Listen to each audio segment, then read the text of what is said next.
नमः। मैं नागेंद्र दुबे। प्रिय विद्यार्थियों, बीए द्वितीय वर्ष के पाठ्यक्रम में निर्धारित वैदिक सूक्त संग्रह के अंतर्गत कुछ प्रमुख सूक्त आपको पढ़ने हैं, जैसे अग्नि सूक्त, पुरुष सूक्त, शिवसंकल्प सूक्त, पृथ्वी सूक्त इत्यादि।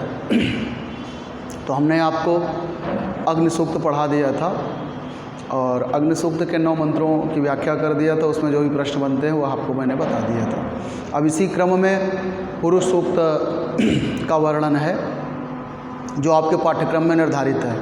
तो यह जो पुरुष सूक्त है यह ऋग्वेद के 10वें मंडल का 90वां सूक्त है, ठीक है, जिसका अध्ययन हमें और आपको है ना करना है, समझना है। तो ऋग्वेद के 10वें मंडल का 90वां सूक्त है। इसके ऋषि जो है वो नारायण हैं और देवता पुरुष हैं। देखिए यहाँ पर जो औपनिषदिक विचारधारा प्रस्फुटित हुई है, उपनिषदों में जो एक ईश्वरवाद या अद्वैतवाद का उल्लेख प्राप्त हुआ है, वर्णन प्राप्त हुआ है, उसका बीज हमें पुरुष सूक्त में देखने को मिल जाता है। यह जो पुरुष सूक्त है इसमें पुरुष पद जो है वो परमात्मा का उल्लेख करता है कि सृष्टि के पूर्व ब्रह्म ही एकमय एकमात्र था, ब्रह्मातिरिक्त यहाँ कुछ भी नहीं है। और यह संपूर्ण चर और अचर उसी के द्वारा बनाया गया है और बना करके वह उसमें समाविष्ट है। ये जो भी नगर, पृथ्वी पर जो भी आपको पहाड़, नदियाँ इत्यादि दिखलाई पड़ रहे हैं, वह सब उसी पुरुष के द्वारा ही बनाए गए हैं। तो यह सारी बातें, वर्ण व्यवस्था का उल्लेख, तमाम ऐसी सृष्टि उत्पत्ति विषयक बातें हैं जो आपको पुरुष सूक्त को पढ़ने के बाद समझ में आ जाती है। तो कहने का भाव यह है कि ऋग्वेद में प्रारंभ में बहुदेववाद, फिर त्रिदेववाद, फिर सर्वेश्वरवाद और अब अंत में है ना एकेश्वरवाद की जो अवधारणा है वह ऋग्वेद के 10वें मंडल के पुरुष सूक्त में देखने को मिल जाता है। सृष्टि की उत्पत्तिकर्ता ईश्वर का जो उल्लेख ऋग्वेद के 10वें मंडल में हुआ है वह अन्यत्र देखने को नहीं मिलता है। इसी प्रकार कुछ और भी सूक्त हैं जिनको हमें आपको पढ़ना है, जैसे नासदीय सूक्त है, हिरण्यगर्भ सूक्त है। ऐसे कुछ सूक्त हैं जो सृष्टि उत्पत्ति विषयक अर्थात दार्शनिक विचारधाराओं से उत्प्रोत हैं। तो आइए हम आप आज जो है पुरुष सूक्त के जो 16 मंत्र हैं उनका हम आप अध्ययन करेंगे, उनके अर्थ को जानेंगे, उनका सम्यक उच्चारण करेंगे, ठीक है। तो सबसे पहले ऋग्वेद के 10वें मंडल का 90वां सूक्त जो पुरुष सूक्त है उसके कुछ मंत्रों को उद्घाटित करते हैं और फिर उनके विषय में हम आप जानते हैं।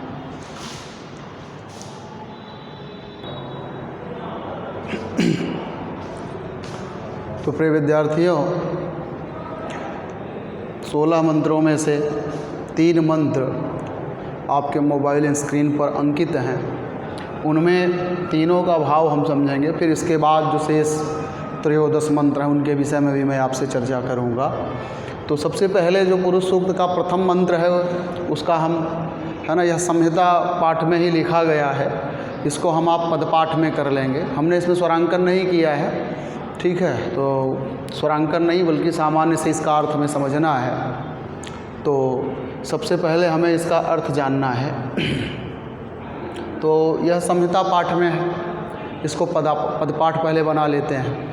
तो पदपाठ का उच्चारण कैसे होगा वह भी मैं आपसे बताता हूँ। पदपाठ में क्या होता है कि जहाँ पर समास और जहाँ पर क्रिया है और जहाँ पर संधि है उनको हम अलग कर लेते हैं सुविधा के हिसाब से, उच्चारण सुकरता के लिए, ताकि हम है ना आराम से उसको उच्चारण कर सकें सरलता हेतु, ठीक है, मुख सौकर्य प्रयत्न लाघव या मुख सुख के लिए। तो देखें, सबसे पहले हम पहले मंत्र का उच्चारण करते हैं।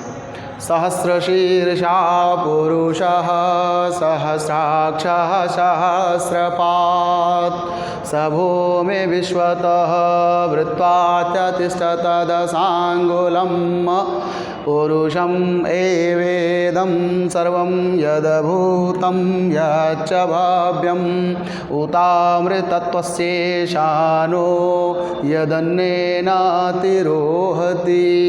एतावान् शमहिमातो जायांश्च पुरुषः पादोऽस्य विश्वाभूतानि त्रिपादस्यामृतं दिवि।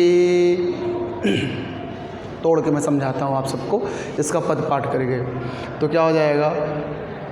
यहाँ पे ध्यान दें, बहुत सारे बच्चे जो इसको सहस्त्र, सहस्त्र का अर्थ होता है ना, ये निरर्थक पद है। वास्तव में सहस्र, ये सा है, सा में रा की मात्रा है ये, तो इस तरह से ये क्या है, ये सहस्र, और सहस्त्र का अर्थ होता है हजार, ठीक है। तो सहस्त्र क्या है, ये हजार का बोध कराने को होता है, तो हम संस्कृत में उसकी जगह पर सहस्त्र पद का प्रयोग करते हैं। परंतु बच्चे सही से नहीं देख पाते, तो वह सहस्त्र के बजाय उसको सहस्त्र माने सहस्त्र के स्थान पर सहस्त्र ऐसा पढ़ते हैं, तो सहस्त्र अशुद्ध है, ठीक है। तो सहस्र, तो सहस्र शीर्षा पुरुषः सहस्राक्षः सहस्रपात सभूमि विश्वतो, तो विश्वतो को विश्वतः किया जा सकता है, सभूमि विश्वतो, इसको विश्वतः कर सकते हैं, ठीक है। सभूमि विश्वतः वृत्वा, वृत्वा वृत्वात्य, तो वृत्वा है ना, वृत्वात्य, तो वृत्वा अति अतिष्ठत दशांगुलम, ऐसे कर लेंगे, ठीक है। वृत्वा अति, तो वृत्वात्य, तो वृत्वा यहाँ आ जाएगा और अ है, तो वृत्वा धन अति धन अतिष्ठद, तो वृत्वात्य तिष्ठद, समझ में आया। तो वृत्वा और अति फिर अतिष्ठद, अति धन अतिष्ठद बराबर अत्यतिष्ठति, कोई अड़ से अड़ संधि है, तो हो जाएगा वृत्वा अति अतिष्ठत दशांगुलम, ठीक। तो सहस्र शीर्षा पुरुषः सहस्राक्षः सहस्रपात सभूमि विश्वतः वृत्वा अति अतिष्ठत दशांगुलम। बोले कि सृष्टि उत्पत्ति के पूर्व, ठीक है, सृष्टि का विधान करने वाला जो परमात्मा है वह कैसा है, सृष्टि का रचयिता कैसा है, उसके विषय में नारायण ऋषि, ठीक है, जिन्होंने इस मंत्र का दर्शन किया, जो इस मंत्र के दृष्टा हैं, क्योंकि कहा भी गया है कि ऋषयो मंत्र द्रष्टारः न तु कर्तारः, ऋषियोः मंत्र द्रष्टारः न तु कर्तारः। ऋषि जो है वो मंत्रों का दृष्टा है, न कि उसका कर्ता। तो इन ये मंत्रों का दर्शन करने वाले हैं, ठीक है। बाकी मंत्र जितने वो अपौरुषेय वाक्य हैं। तो नारायण ऋषि ने जो इसका दर्शन किया वे कह रहे हैं कि सहस्र शीर्षा पुरुषः सहस्राक्षः सहस्रपात सभूमि विश्वतः वृत्वा अति अतिष्ठत दशांगुलम, वृत्वा अति अतिष्ठत दशांगुलम, तोड़ ले जाएंगे ना। तो यहाँ पर यह अर्थ हुआ कि सहस्र शीर्षः पुरुषः, पुरुषः शब्द जो आया वो परम पुरुष के लिए, परमात्मा के लिए। वो परमात्मा जो है वो कैसा है, तो उसका उत्तर दे रहे हैं कि सहस्र शीर्षा, शीर्ष माने सिर और सहस्र माने हजार, हजार सिरों वाला है वह परमात्मा। कैसे है, हमारे आप जैसे एक भुजा दो भुजा एक दो सिर वाला नहीं है, बल्कि सहस्र शीर्षा, हजार सिरों वाला है। फिर आप कहेंगे सर क्या परमात्मा की संख्या निश्चित है, उसके 1000 सिर हैं, है ना। यदि उसके किसी के पास 2000 हो गए तो क्या फिर वो उनके भी आदि कारण हो सकते हैं। कहने का भाव यहाँ पर यह है कि सहस्र शीर्षा जो सहस्र पद है, इसका संस्कृत में वास्तविक अर्थ होता है हजार, परंतु वेद में जो इसका अर्थ यहाँ पर जो है उसका अर्थ स्कंद स्वामी और आचार्य शायण इत्यादि के अनुसार अनेक है, ऐसा अर्थ आएगा कि परमात्मा हजार शिरों वाला है। पुरुषा माने वह पुरुष, ठीक है, जो आदि पुरुष है। आदि पुरुष माने जो है ना सबका कारण है, अर्थात परमात्मा। बोले वह पुरुष जो है वह सहस्र शीर्षा, हजार शिरों वाला है। अब प्रश्न उठा कि क्या उसमें संख्या बतानी निश्चित है कि 1000 ही सिर है, तो फिर उसमें तो निश्चित रूप से संख्या हो जाएगी कि 1000 है ना। उससे जो है किसी के अंदर किसी के भीतर अगर 1000 सिर से ज़्यादा है तब तो वो उससे भी बड़ा महत्ता या उससे बड़ी महिमा वाला हो जाएगा। तो यहाँ पर 1000 शब्द जो एक लिमिट बांधी गई, तो लिमिट नहीं है, बल्कि आपको यहाँ पर सहस्त्र पद का जो है अर्थ अनेक कर देना है कि परमात्मा अनेक सिरों वाला है ना कि सीधा सीधा अभिधा से अर्थ ले लीजिए सहस्त्र का अर्थ 1000, ऐसा नहीं। पुरुष परमात्मा जो है वह सहस्त्र शीर्षा 1000 सिरों वाला है, ठीक है। तो 1000 सिरों वाला है अर्थात अनेक सिरों वाला है, ठीक है। और सहस्राक्ष, अक्ष माने आँख, और कितनी आँखें हैं उसकी, तो बोले सहस्राक्ष 1000 आँखें, नहीं तो 1000 ना कहिए, सहस्र की जगह अनेक, तो वो अनेक नेत्रों वाला है, ठीक है। सहस्रपात, पात माने पैर, तो बोले सहस्रपाद 1000 पैरों वाला है, तो 1000 नहीं बल्कि अनेक पैरों वाला है, ठीक है। सबो में विश्वता वृत्वा अतिष्ठद दशांगुलम, तो बोले श माने वह परमात्मा, भूमि माने संपूर्ण भूमि को, तो भूमि का अर्थ यहाँ पर ब्रह्मांड को ले लीजिए, जो 14 लोक है। यहाँ भूमि का अर्थ लोक, तो कितने लोक हैं, 14 लोक हैं, ठीक है। 7 ऊपर हैं और 7 क्या हैं, नीचे हैं। तो जैसे भू भुवः स्वः मह जनः तपः और सत्यम, भू भुवः स्वः मह जनः तपः और सत्यम, ये जो 7 लोक ऊपर के हैं उनको, और अतल वितल सुतल रसातल तलातल महातल और पाताल, ये जो नीचे के 7 भुवन हैं। तो इन 7 और 7 14 भुवन को एक साथ अगर कह दें तो वो हो जाता है ब्रह्मांड। तो बोले सबो में विश्वतः वृत्वा अतिष्ठद दशांगुलम। तो यहाँ अर्थ आया कि परमात्मा जो है वह अनेक सिरों वाला है, अनेक नेत्रों वाला है और अनेक पैरों वाला है। श माने वह परमात्मा, ठीक है। भूमि माने संपूर्ण 14 भुवन को, ब्रह्मांड को। यहाँ पर भूमि का सिर्फ भूमि माने धरती को ही मत लीजिएगा कि भूलोक को ही, मृत्यलोक को ही, मर्तलोक भरी को नहीं, बल्कि क्या, तो 14 लोकों को, विश्वतः माने संपूर्ण, चारों ओर से, सब ओर से, विश्वतः माने सब ओर से, विश्व का अर्थ होता है संपूर्ण अर्थात सारे ओर से, सब ओर से, वृत्वा माने क्या करके, व्याप्त हो करके, 14 भुवन में सब ओर से व्याप्त हो करके, संपूर्ण है ना, 14 भुवन को व्याप्त करके, अति माने अत्यधिक, 10 अंगुलम अतिष्ठत, अति 10 अंगुलम अतिष्ठत, 10 अंगुल अति अतिष्ठम, 10 अंगुल ज़्यादा हो करके, परिमाण में वह 10 अंगुल अधिक हो करके अतिष्ठत माने स्थित हो गया। परिमाण में वह समस्त 14 भुवनों को, ब्रह्मांड को सब ओर से व्याप्त करके, ठीक है, उससे अधिक ब्रह्मांड को भीतर और बाहर से व्याप्त कर लिया। तो ऐसा नहीं है कि वह उसकी जो है सीमा समाप्त हो गई, ऐसा नहीं है। ब्रह्मांड को सब ओर से व्याप्त करने के बाद भी वह 10 अंगुल ऊपर होकर के व्याप्त हो गया। आप समझ में आया? माने परमात्मा जो है ब्रह्मांड से बाहर और भीतर सब ओर व्याप्त किया, फिर उससे भी अधिक, है ना, 10 अंगुल ऊपर होकर के स्थित हो गया। 10 अंगुल का मतलब भाव यहाँ पर यह है कि परमात्मा जो है वो ब्रह्मांड को संपूर्ण जो है 14 भुवन को भीतर और बाहर से व्याप्त करने के बाद भी वह उससे ज़्यादा है, यह भाव है यहाँ पर। समझ में आया कि वह उससे भी 10 अंगुल अधिक ऊपर की ओर स्थित हो गया। और फिर बोले पुरुषम एवेदम सर्वम यदभूतम यच्च भाव्यम उतावृतत्वशेषानो यदन्नेनातिरोहति। एक एक शब्द को मैं आपको यहाँ पर समझाता हूँ। पुरुषम एव इदम सर्वम यदभूतम यत् च भाव्यम उत अमृतत्वस्य ईशानः यद अन्नेन अतिरोहति। देखिए यद अन्नेन अतिरोहति, इसको तोड़ेंगे तो यद अन्नेन अतिरोहति, अन्न से अतिरोहति माने जो वृद्धि को प्राप्त होता है, यद माने जो। और यहाँ पर देखें जरा सा, बोले क्या कि पुरुषम एव इदं सर्वं यद्भूतं यच्च भाव्यम उतामृतत्वस्येषानो यदन्नेनातिरोहति। एक एक बात को समझा रहे हैं कि पुरुषम एव इदम, इदम सर्वम, यहाँ पर ध्यान दीजिए।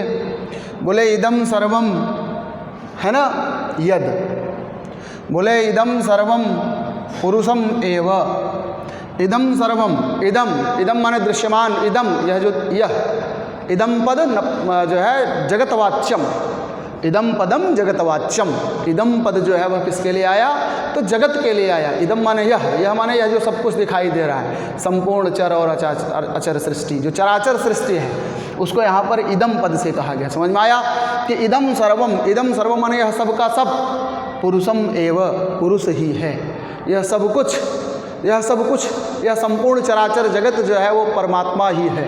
अब समझ में आया, पुरुष ही है, सब में पुरुष व्याप्त है, यह कहने का भाव है। और यदि इसी तरह से अगर देखें तो जो वेदांत हैं, जो उपनिषदें हैं, तो उपनिषदों में जो सबसे पहली उपनिषद है जिसको हम ईशावास्योपनिषद कहते हैं, यदि इस मंत्र से अगर हम देखें तो उसका जो प्रथम मंत्र है उसका बीज यही प्राप्त हो जाता है। वहाँ बात आई कि ईशावास्यम इदम सर्वम, ईशावास्यम इदम सर्वम, यत किंच जगत्याम जगत तेन त्यक्तेन भुंजीथा मागृधा कस्वेद्धनम।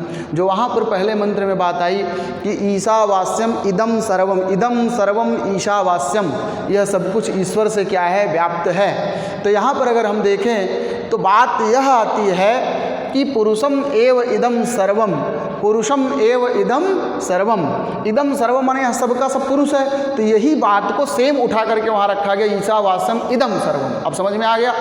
तो कहीं ना कहीं यह जो पुरुष सूक्त है यह दार्शनिक आधार है, जो हमने आपसे कहा कि यहाँ से आपको बहुत सारे दार्शनिक मत प्राप्त होते हैं जो आगे चल करके पूरे उपनिषदों में इनका पल्लवन हुआ, पूरा विस्तार हुआ है। तो बीज तो यहाँ था और वृक्ष रूपी जो है उपनिषद जो है वो पूर्ण रूप से क्या है, कुसुम है, समझ में आया, पुष्प है।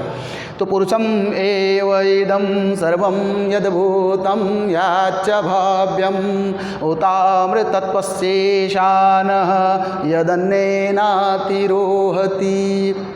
बोले पुरुषम एव इदम सर्वम पुरुषम एव, बोले इदम सर्वम पुरुषम एव, यह सब का सब संपूर्ण दृश्यमान चराचर जगत जो कुछ भी प्रपंचात्मक जगत है सब पुरुष ही है। और फिर बोले यद भूतम यच्च भाव्यम पुरुषम एव, बोले यद भूतम, यह जो भूत अर्थात जो भविष्य काल में हुआ, जो अतीत है, और बोले यच्च भव्यम, और जो भावी है, वह सब का सब क्या है, पुरुष ही है। और बोले उत माने और, जैसे हम आप संस्कृत में च, लौकिक संस्कृत में च का प्रयोग करते हैं, वैसे वैदिक में क्या प्रयोग है, उत माने और, जिसको हम संस्कृत में च के रूप में लेते हैं, लौकिक में, अंग्रेजी में एंड कह लेते हैं। समझ में आया। तो उत माने और, अमृतत्वस्य, षष्ठी में है अमृतत्वस्य माने अमृत का, ईशानः माने क्या है, स्वामी है, और वही अमृत का स्वामी है, और वही पुरुष, परम पुरुष ही परमात्मा जो है वही अमरता का स्वामी है। अमृतत्वस्य ईशानः, अमृतत्व, तो यहाँ पर देखें अमृतत्व, तो अमृतत्वस्य ईशानः, अमृतत्व का स्वामी है, अमरता का स्वामी है। और फिर बोले क्या, यद माने और, जो अन्नेनातिरोहति, और जो ये अन्न से वृद्धि को प्राप्त होता है उसमें भी परमात्मा व्याप्त है। समझ में आया, वह सब परमात्मा ही है जो अन्न से वृद्धि को प्राप्त होता है, अर्थात हमारे आप जैसे जीवात्मा। क्योंकि आपको याद होगा उपनिषदों में लिखा अन्न वै प्राणाद जायते, अन्न वै प्राणाद जायते, अन्न से प्राण की उत्पत्ति होती है ना। पिता के द्वारा खाए गए अन्न से शुक्र का निर्माण, और माता के अन्न पान आदि से जो है रज का निर्माण, और फलस्वरूप अन्नमय कोश का निर्माण, अर्थात हमारे जैसे जीवात्मा का निर्माण होता है। तो बोले क्या, उतामृतत्वस्येषानः यदन्नेनातिरोहति, यद माने जो, अन्नेन अतिरोहति, अन्न से, अन्न के द्वारा अतिरोहत माने वृद्धि को प्राप्त करता है। ठीक है, जो वृद्धि को प्राप्त करता है अर्थात पुरुष, जीवात्मा, ये सब में सब जो हैं ये सब क्या हैं, पुरुष ही हैं। अब समझ में आ गया। तो पुरुषम एव इदं सर्वम, यह सब दृश्यमान जगत पुरुष है। भूतम यद, यद भूतम, जो भूत है, जो अतीत है और जो भावी है वह भी पुरुष ही है, और वही पुरुष अमरता का स्वामी है। और यद अन्नेन अतिरोहत, और जो अन्न से वृद्धि को गया है प्राप्त होता है। फिर आगे देखें, एतावानस्य महिमातो जायांस्य पुरुषः त्रिपादो अस्य विश्वाभूतानि त्रिपादस्यामृतम दिवि। एक एक पद को आप देखें, दिवि ये सप्तमी में है, ठीक है, जिसको द्विलोक कहते हैं। दिव धातु चमकने के अर्थ में होती है, और दिव धातु जो है, दिव शब्द जो है द्विलोक के लिए भी आया है, क्योंकि द्विलोक जो है वो प्रकाशित है, बिल्कुल ज्ञान के प्रकाश से चमक रहा, वहाँ अंधकार की सत्ता ही नहीं है ना, रंच मात्र का अंधकार नहीं, इसीलिए उसको द्विलोक कहते हैं, जो सर्वत्र है ना, सदा सर्वदा प्रकाशित होता रहे, तो उसे क्या कहते हैं? द्विलोक कहते हैं। तो बोले क्या? एतावानस्य महिमातो ज्यायास्य पुरुषः पादोऽस्य विश्वाभूतानि त्रिपादस्यामृतं दिवि। एक एक पद का अर्थ आपको समझाते हैं। यहाँ पर देखें, बोले एतावानस्य महिमातः। अब आपको थोड़ा समझाने का प्रयास करूँगा। एक तो निर्गुण निराकार ब्रह्म है, ठीक है, जो इसमें माया रंच मात्र की संलिप्त नहीं है। देखिए, तीसरे का भाव समझने से पहले मैं आपको थोड़ा समझाना चाहता हूँ। जैसे यहाँ पर ध्यान दें, ये दो तत्व है, ठीक है। एक ब्रह्म है और दूसरा माया है। इसी माया को ही अविद्या या आप अज्ञान कह लीजिए, ठीक है। यह जो ब्रह्म है, इसी को सत्य कहिए, इसी को ज्ञान कह लीजिए, इसी को अनंत कह लीजिए, इसी को सच्चिदानंद कह लीजिए, इसी को नित्य कह लीजिए, इसी को शुद्ध बुद्ध मुक्त चैतन्य स्वरूप कह लीजिए, सब एक ही बात है। अब आप समझने की कोशिश करिएगा कि ये जो ब्रह्मांड है, ठीक है, मने कहने का अर्थ यह है कि ब्रह्मांड से पूर्व की बात अगर की जाए तो दो ही तत्व हैं, एक तो ब्रह्म है और एक कौन है? माया है। यह जो ब्रह्म है यह भी अनादि है। इसका कब पैदा हुआ, इसके माता पिता कौन है, ऐसा कुछ भी ज्ञात नहीं है। समझ में आया? यह अनादि ब्रह्म है। अनादि का मतलब इसका प्रारंभ नहीं है। इसी तरह से माया जो है यह भी अनादि है। अनादि माने इसकी भी उत्पत्ति कहाँ, ये भी पता नहीं है। तो ब्रह्म और माया दोनों अनादि हैं। इन दोनों का उत्पत्ति, इन दोनों का प्रारंभ के विषय में कहीं कुछ नहीं पता है, दोनों अनादि हैं। अब अंतर यह है कि ब्रह्म जो है ये अनादि है और यही ब्रह्म जो है, ब्रह्म अनादि भी है और क्या है? अनंत भी है। ब्रह्म का कोई अंत नहीं है। परंतु ये जो माया है यह अनादि तो है, परंतु यह शांत है। शांत है कहने का मतलब इसका अंत हो जाता है। यही इतना डिफरेंस है इसका ब्रह्म से। समझ में आया? यदि यह भी अनंत होती तो फिर एक प्रकार से ब्रह्म और माया दोनों अलग नहीं बल्कि एक ही तत्व होते, ठीक है। तो ये जो माया है, जो अविद्या है, इसका विद्या से बाद हो जाता है, खंडन हो जाता है, नष्ट हो जाती है। इसलिए लोग जो है अनादि होने के बाद भी माया की प्राप्ति नहीं करते हैं। समझ में आया? क्योंकि माया का ब्रह्म से क्या होता है, ज्ञान से क्या होता है ना, उसका बाद हो जाता है, उसका नाश हो जाता है।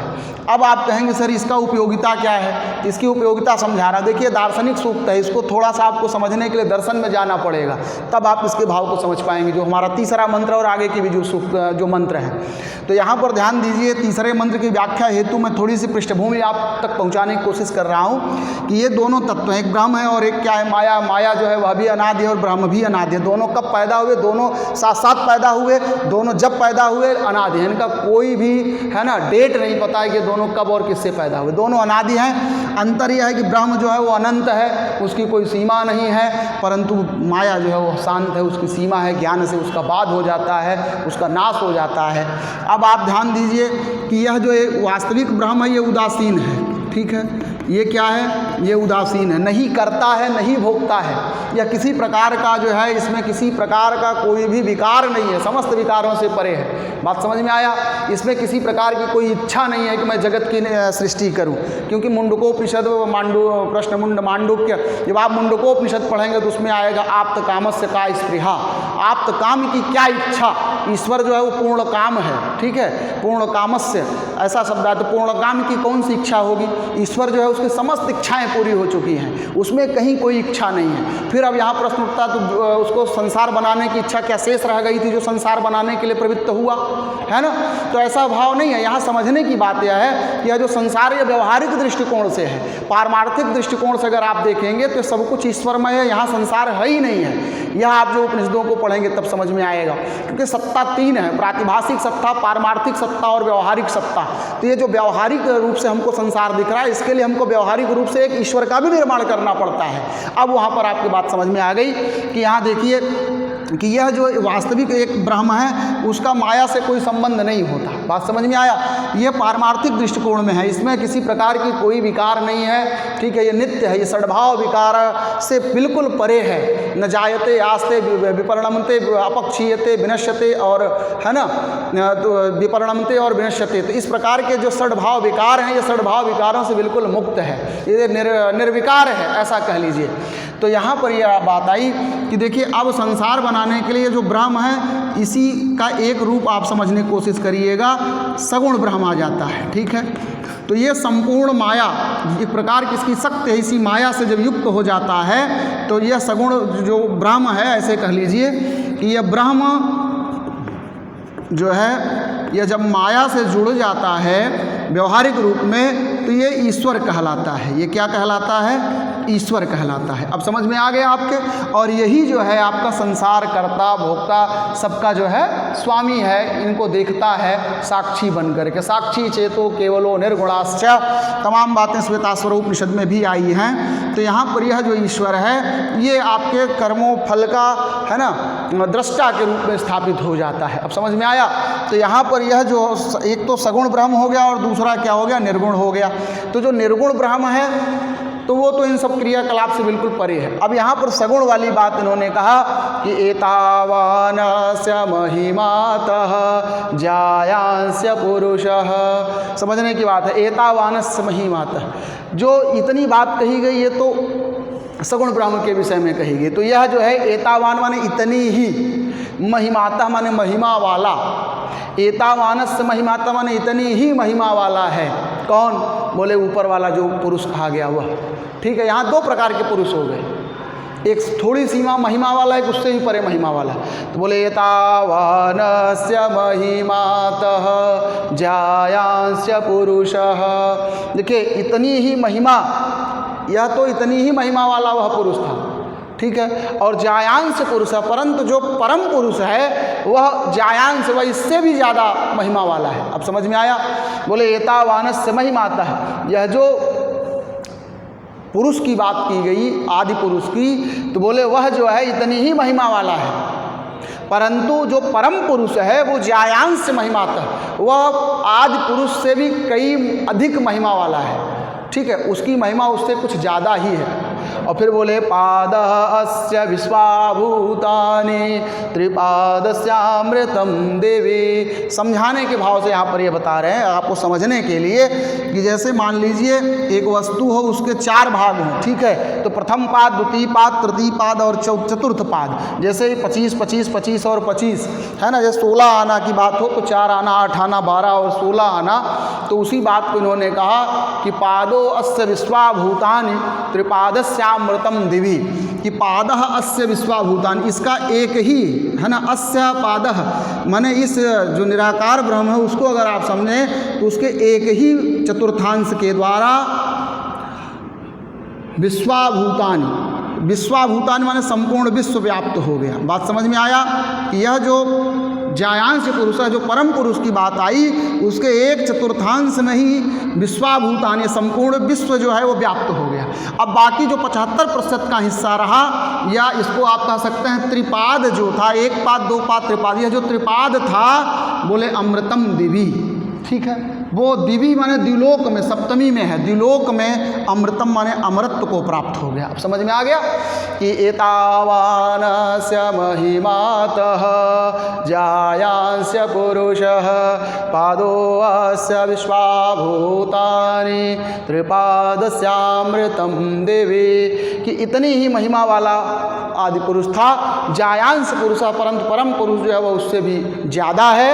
और पादः अस्य विश्वाभूतानि, अस्य माने इसके, पादः माने एक चतुर्थांश के द्वारा एक चौथाई भाग में ही विश्वाभूतानि संपूर्ण विश्व समाहित हो गया, संपूर्ण चतुर्दश भुवन व्याप्त हो गए। और त्रिपाद, उसका जो 3 पाद था, 3 चतुर्थांश था, वह दिव्य अमृतम द्विलोक में क्या हुआ? अमृत को प्राप्त हो गया, ठीक है। अब मैं आगे आपको चौथे, 5वें, 6ठे कुछ और मंत्रों की व्याख्या करता हूँ। आपको 3 मंत्र की व्याख्या मैंने आपको समझाया। अब मैं आगे जो चतुर्थ, पंचम, षष्ठ, सप्त, अष्ट, नव, 10 हैं उन पर चर्चा चलाता हूँ।